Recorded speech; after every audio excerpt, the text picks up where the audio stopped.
Children of God, one of the events that already excites many young Catholics around the world is the upcoming World Youth Day 2027 in Seoul, South Korea. It will gather millions of young pilgrims from different nations, languages, and cultures. World Youth Day was first started by Pope John Paul II in 1985 as a way of strengthening the faith of young people. Since then, it has become one of the biggest Catholic gatherings in the world. Organizers already announced major schedules and preparations for the celebration.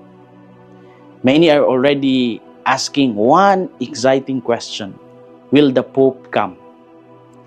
Yes, the Pope is expected to attend the gathering, and the papal welcome is scheduled on August 5, 2027 in the afternoon.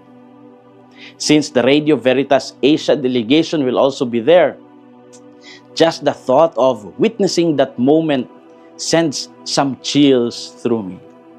Imagine thousands of young people carrying candles, waving flags, singing prayers, and proclaiming hope in a wounded world.